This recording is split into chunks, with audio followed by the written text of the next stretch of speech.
सम्मान केसी वेणुगोपाल जी, रणदीप सुरजेवाला जी, ईश्वर खंडरे जी, हमारे कैंडिडेट्स रहीम खान जी, विजय सिंह जी, अशोक केनी जी, भीम सिंह शिंदे जी, ईश्वर खंडरे जी, स्टेज पे कांग्रेस पार्टी के वरिष्ठ नेता, हमारे प्यारे कार्यकर्ता भाई और बहनों, आप सबका यहाँ बहुत बहुत स्वागत। आप इतनी गर्मी में यहाँ आए, हमारी बात सुनने आए, इसके लिए आप सबको दिल से बहुत बहुत धन्यवाद। इधर बसवना जी की धरती उनकी कर्मभूमि है,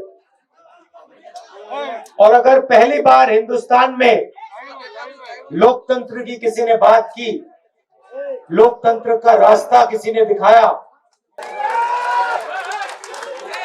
दुख की बात है कि आज पूरे हिंदुस्तान में आरएसएस और बीजेपी के लोग लोकतंत्र पर आक्रमण कर रहे हैं।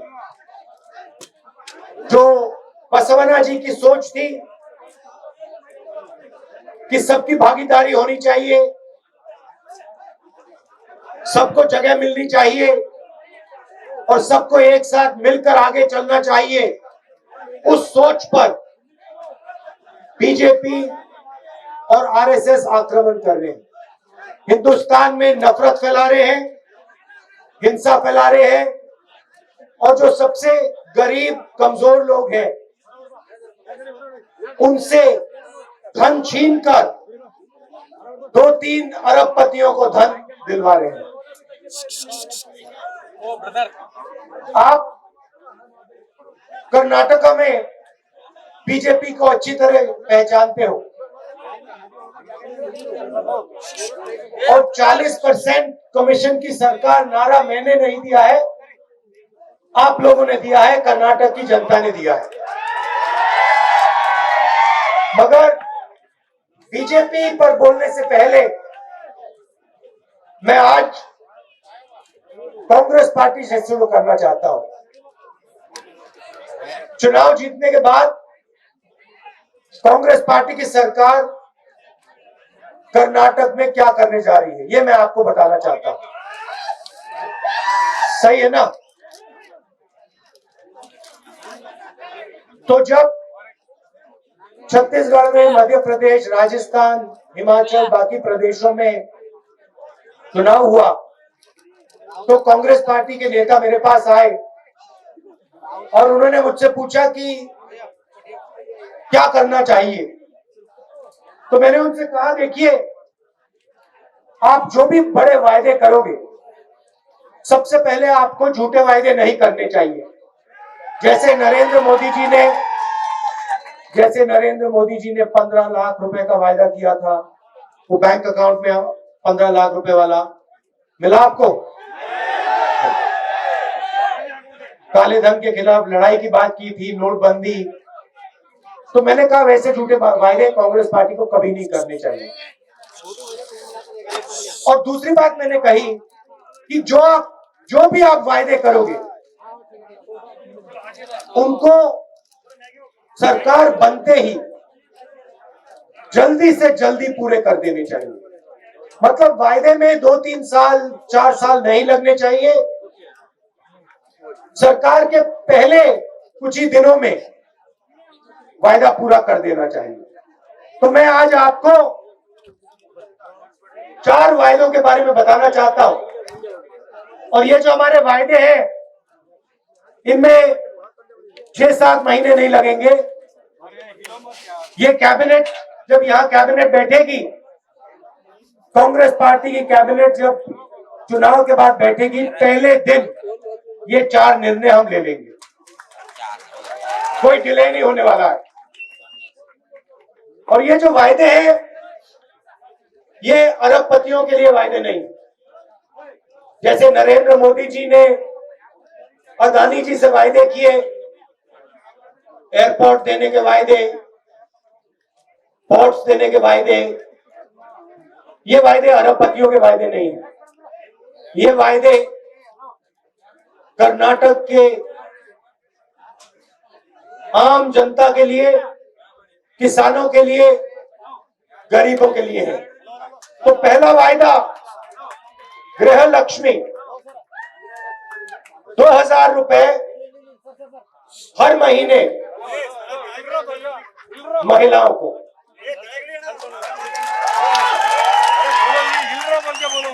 दूसरा वायदा गृह ज्योति 200 यूनिट मुफ्त में बिजली।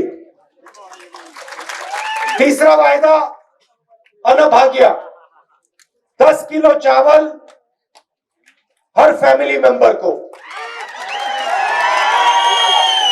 आखिरी वायदा युवा निधि 2 साल के लिए 3000 रुपए हर महीने ग्रेजुएट्स को और 1500 रुपए महीने डिप्लोमा होल्डर्स को। और ये जो 4 वायदे हैं, जो भी कर्नाटका का चीफ मिनिस्टर बनेगा वो पहले दिन इन वायदों को कानून में बदल देगा। अब देखिए, मोदी जी ने आपसे झूठे वायदे किए, हम झूठे वायदे नहीं करते हैं। मैं आप ही की बात बताता हूं। कुछ साल पहले आप बीजेपी के पास गए, उस समय वाजपेयी जी थे, अडवाणी जी से आप उनके पास गए और आपने उनसे 371J मांगा था। याद है आपको? याद है? बीजेपी ने आपको 371J दिया? किसने दिया? बीजेपी ने कहा यह काम किया ही नहीं जा सकता है, और खारगे जी ने और उस समय के प्रेसिडेंट सोनिया गांधी जी ने आपसे चुनाव में वायदा किया कि 371J आपको मिलेगा, और जैसे ही हमारी सरकार बनी आपको 371J मिला। और 371J से आपके लाखों युवाओं को फायदा मिला है, हजारों को रोजगार मिला है, और लाखों स्टूडेंट्स को इंजीनियरिंग कॉलेजेस में, मेडिकल कॉलेजेस में एडमिशन मिला है। तो मैंने आपको ये बात याद क्यों करवाई? क्योंकि जो हम कहते हैं वो हम करते हैं। हम यहां आकर झूठे वायदे नहीं करेंगे। हमने 4 चीजें आपसे कही हैं, वो 4 चीजें हम पूरी करके दिखा देंगे, और इन 4 चीजों से कर्नाटक के किसानों को, गरीबों को, छोटे व्यापारियों को फायदा होगा। किसी 2-3 बड़े अरबपतियों को, अदानी जैसे लोगों को फायदा नहीं होगा।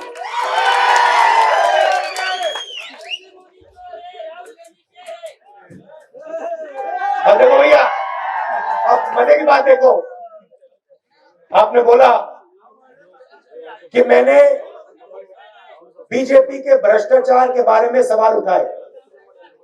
आपने मेरी स्पीच सुनी होगी पार्लियामेंट हाउस में, सुनी ना? मैंने सिर्फ एक बात पूछी। मैंने नरेंद्र मोदी जी से पूछा, मोदी जी आपका अडानी जी से रिश्ता क्या है?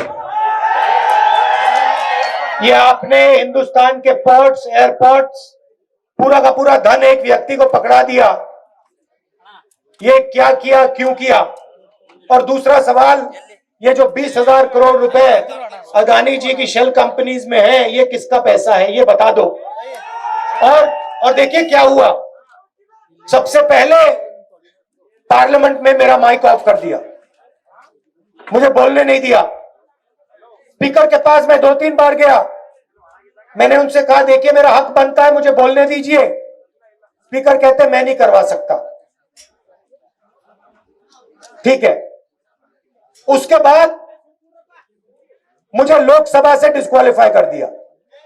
ये इतना डरते हैं कि मैं पार्लियामेंट में, लोकसभा में भ्रष्टाचार के बारे में इनसे सवाल पूछता हूं, इसलिए इन्होंने मुझे लोकसभा से निकाल दिया। और कर्नाटक में तो आप जानते हो आज हमारे बीच हमारे और आप सब लोगों के लाडले नेता, इस देश के भविष्य, करोड़ों लोगों के आशा किरण, भारतीय राष्ट्रीय कांग्रेस के माजी अध्यक्ष श्री राहुल गांधी जी इस जनक्रांति रैली का उद्घाटन करने यहां पर भालकी को पधारे हुए हैं।